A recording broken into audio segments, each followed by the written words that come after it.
Hello, everybody. Dave Neal here. Happy Friday. It's your boy, stand-up comic and host of Bachelor Recap, a guy's review. Lots to talk about. We've got Bachelorette spoilers in this video. If you guys don't know already, this might be the most spoiled season ever. This is like when you leave milk in the trunk of your car, when you're bringing the groceries in and your lady, like 3 days later, is like, honey, what's that smell? And you're like, I think it's spoiled milk. Well, that's what this season is right now. Everyone knows what's about to happen. After the Final Rose will air Monday night. It is hosted by Emmanuel Acho. God bless you. And there are new reports coming out today by TMZ, where I go to get all of my, gossip news. Did you know that TMZ stands for 30-mile zone? It's the 30 miles that surround Los Angeles.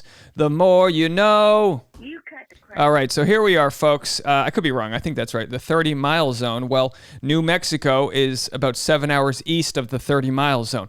Bachelorette cast and crew quarantine mode in New Mexico. So we're going to discuss what it means that Chris Harrison is not quarantining.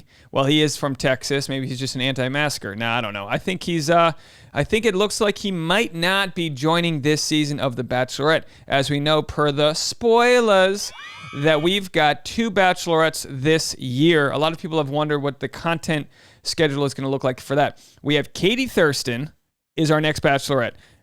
She's quarantining, I'm assuming, in New Mexico right now. And this is your last chance if you want to find love, gentlemen. Get out there with the old stereo. Go find which suite number she's in and go show her you got some romance in there, because she's about to meet some of the coolest guys, and she'll probably meet some douchebags, to be honest. She's probably going to meet some guys where she's like, casting, really? This is the best you could do? This dude's got a foot fetish, he's into that Egyptian toe nonsense. All right, to each their own. So what we have here is you expect cast, producers to quarantine for The Bachelor, but my question is, or Bachelorette, my question is, does Chris Harrison play by those same rules as kind of like the star of the show? So could it be that he's not quarantining with the crew in New Mexico, but that he is quarantining and all that? We'll have to see. We will have to see. So according to the 30-mile zone, if you're looking for a clear answer about Chris Harrison's future as Bachelor host, it's not in New Mexico, where the upcoming Bachelorette cast is quarantining with no Chris in sight. Sources close to production tell 30-mile zone, the entire TMZ just sounds better. I'll say the entire cast and crew arrived at the Hyatt Regency Tamaya Resort and Spa outside Albuquerque for quarantine bubble time. That sounds like a real fun, like, what time is it? It's quarantine bubble time. What? I don't know. Yeah, we were told pre-production. It's Friday. We're getting a little silly. We're told pre-production has already begun via virtual meetings and calls, and the plan is to begin shooting in late March, but nobody knows for sure who will be hosting the show. My question is, will MJ be quarantining with Katie? Quarantine bubble time. This episode brought to you by rechargeable batteries. Quarantine bubble time. Okay. All right. I found a new button to hit. Speaking of buttons to hit, folks. Okay. It's a rabbit. High frequencies today. We're on a buzz. Kill. We're told pre-production has begun. Our sources say the internal speculation is Bachelor honchos want to wait and see how the After the Final Rose shows play out with the fill-in host Emmanuel Acho before any decisions are made. If you're still watching this, leave a comment and hashtag it quarantine bubble time, and then we'll know that you're paying attention to the quarantine bubble time. Someone left a comment and they said, can we get Dave's sound mixer away from him? And it's like, listen, if I live in a world where I'm allowed to hit buttons. Okay. It's only one time a day I'll do the full national anthem from now on. We'll do the first, every morning I'll just hit it and we'll just salute to my recap videos. All right. It's a cult. Join it. Merch coming out. Sign up for the mailing list. Our sources say the internal always be selling. Our sources says the internal speculation is Bachelor Nation, blah, blah, blah. Already read that. So there he is playing golf. I got to say, what is he, 49? Good quad muscles. You know what I mean? Let's credit where it's due. Chris Harrison has good cardiovascular strength. You can tell he has great legs. A lot of times men don't pay attention to the legs. We don't know what the toe situation is yet like. I'm assuming it's either Roman or Egyptian. He might be some crazy combination of the two. It happens. But he's out there. And again, whenever they take a photo, it always looks like an angry guy. You know what this is right here? This is the look of a guy who forgot his mask. That when you're like, oh, geez. You ever get to the front of the supermarket and like, oh, I left it in the freaking car. You got to go back. I love watching that I forgot my mask face. He goes 49 years. He goes 5 whole decades of his life not needing to wear a mask on his face. And then here he is. Okay, let's just keep it going. Harrison, meanwhile, spent some time this past week at a golf course in Los Angeles. And sources connected to him tell us while he's not in New Mexico right now, that doesn't mean he's been axed from the gig. I agree with that too. Look, it's a salacious title. It got you to click, but I don't think he's axed from the gig because he's not there. Chris Harrison shows up day one. They kind of put on the old tie. They zip him into his suit. They kind of crank the back of his head, and he just goes, welcome to a new season of The Bachelor. I mean, this guy is on autopilot for the show. We're told there are still a lot of moving parts in the network's not rushing. Speaking of moving parts, quarantine bubble time, folks. We're told there are still a lot of, what if bubble time is the name of your vibrator? It's like waterproof, Can we get Adam and Eve to sponsor my content just for some quarantine bubble time? For the shower, for the desert. If you're as dry as the desert, come to the... Okay, speaking of coming. All right, folks, this is what you pay for. You don't, you get it, you move on, hit the subscriber button. While he waits, our sources say Chris remains remorseful for fueling the racism controversy surrounding the season of The Bachelor, which comes to a conclusion Monday night. Now, look, of course, Chris said wrong things, but at the same time, probably also taking the fall for the dumpster fire of a season that was probably the producer's fault. They focused on bullying. It was not a great season for the first Black Bachelor, and they did some things that a lot of people weren't happy with. Those things aren't mutually exclusive. Like Chris Harrison definitely showed some true colors, even if it was just frustration. He could have just been tired. He could have been a lot of things, but unfortunately, we are left to fill in the blanks. And you never want, listen, if I've learned anything here in my days, Bachelor recapper, you never want to leave people the chance to fill in the blanks. If somebody goes, Dave, what did you mean when you said, it's like, no, done. We're not playing that game. You heard what I said. It's over. What Chris Harrison should have done, and again, we don't know what his contract's like, so we don't know if he's allowed to do this. But what he should have done is the morning after, as he's issuing his apology, talk to as many podcasters, talk to as many people, oversaturate yourself with your remorse and your willingness to work it out. Because as we know from what Emmanuel Acho said, God bless you, he said, Dr. Dyson said counsel, not cancel. And Emmanuel Acho said, he was trying to, why is my screen not working? I don't know. I think I'm frozen TMZ. Oh, there it is. Oh, geez, boy. You expect nothing but the best web browsing from TMZ. But apparently, if you're not in the 30-mile zone, it doesn't work. So Emmanuel Acho is really good at not just listening to what people say, but finding out what they mean. That's what a lot of what he does with his work. Difficult conversations with a black man. I'm sorry, uncomfortable conversations with a black man. Why you got to change what he's saying? Uncomfortable conversations. He's got a new book out as well. Listen, he's good at saying, look, here's the crossroad. Here's what you said. But you're telling me this is what you meant. Now let's look at where we went wrong. It's almost like he's a retired NFL football player. I don't know if you guys know this. If you've never played football, I played in high school, so I know a thing or two about football, guys. Wasn't that good. Tell you this. After the game, you play Friday night. Saturday morning at 8 a.m., you show up for films, okay? The coach, they filmed you. They sit you down and they tell you exactly what you did wrong because it's all muscle memory. You opened up to the left. You need to open up straight back. You're at a 45-degree angle. You got to be at a 90-degree. They'll literally break these types of things down so you can coach yourself and move forward.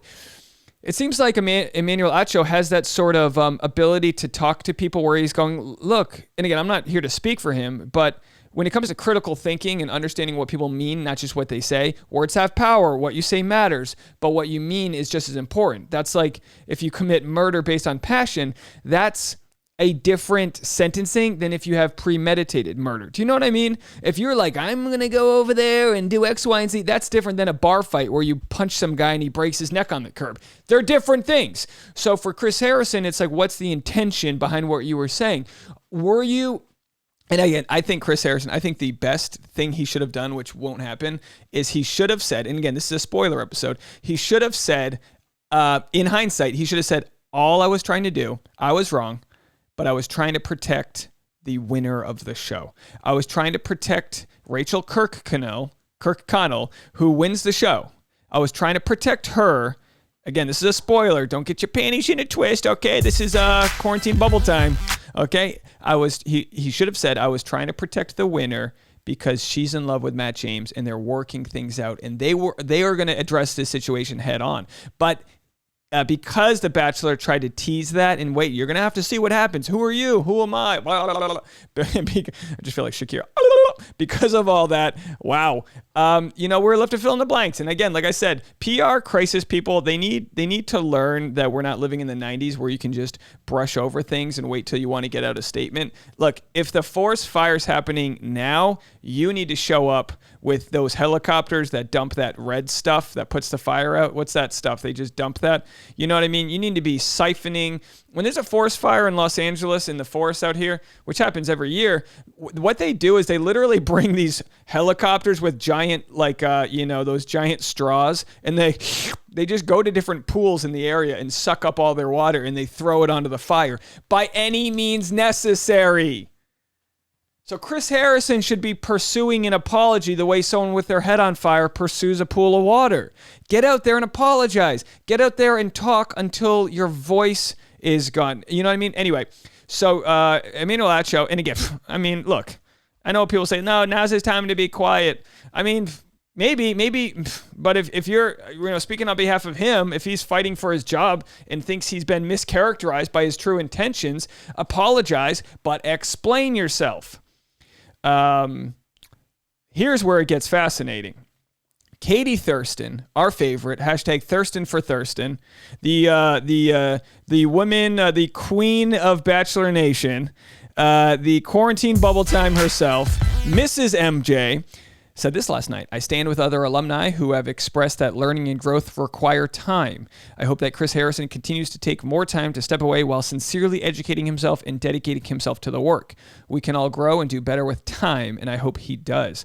This takes a brass set of ovaries because she's essentially, and listen, Katie's earned everything that's about to come to her. She's authentic. She's hardworking. She's got a great sense of humor. She's beautiful. And a lot of people have said, Dave, why don't you just date? Why don't you? People think I've got like this weird crush on her. Like I'm happy. My fiance says the same thing.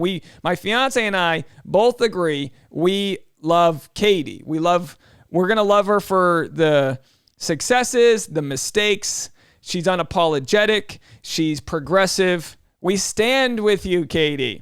Thurston for Thurston. Anyway, my point being is that she's hit the lottery that she rightfully deserves here, which is the exposure, quarantine bubble time exposure, to show herself to the world. Really, I mean, she's got a chance to take a platform and throw some dynamite onto it, and also hopefully find love. I mean, if they provide her some guys that can rise to the occasion. I think she's at the right place. I don't know her. What do I know? But I think she's at the right place where, like, love would be good. You know what she posted? Let's see if we can find this. This was really interesting. She posted this. Let's see if we can find this. Okay. She did this last night. Oh, here we go. Listen. Fact. So I put myself on the registry for season tickets for the Seahawks like 6 years ago. I'm still on the list. And I did it for my future husband. So hopefully, whoever that is a Seahawks fan. Now, just to set the record straight, I am a Patriots fan because I come from a world where we left the monarchy, okay? We're all Patriots out here. We're rooting on a woman as she hooks up with 40 different guys. Quarantine. Make sure none of them have any cold sores because God knows you're going to be kissing a lot of them. And if you need to, spend some time in that bubble with some bubbly and your MJ. I don't care if you need extension cords up the wazoo. You get out there and you take care of you, Katie Thurston. Because if I'm not Dave Neal, a recapper of The Bachelor, I am here to speak my truth. And my hashtag truth is that you get out there and you do yourself solid and do what you need to do to get out there and have as many fantasy suites as it takes to find the right guy. Because if I root for anything as a New England Patriots fan, it's for you to find love, you Seattle Seahawk fan. I hope you find a man that will cheer loudly at the games, spill his beer on your lap, kiss your neck, and get out there and make passionate love when your team loses to my New England Patriots. What do you guys say about that? USA, USA, USA. All right. Well, there you have it, folks. So what do you guys think? Let me know. Leave a comment and let me know if you think Chris is going to be a part of the season or not. We'll have to wait and see, but I would say it's still 50-50 at this point. You know, we don't know till we know. Until we see some paparazzi videos of Wells or Pilot Pete landing in New Mexico. Please pray for me that it's not Pilot Pete. Ugh. Anyway, all right, folks, let me know what you guys think, and happy Friday. We're going to have a few more videos coming your way, and we'll talk to you in a little bit. Bye now, everybody.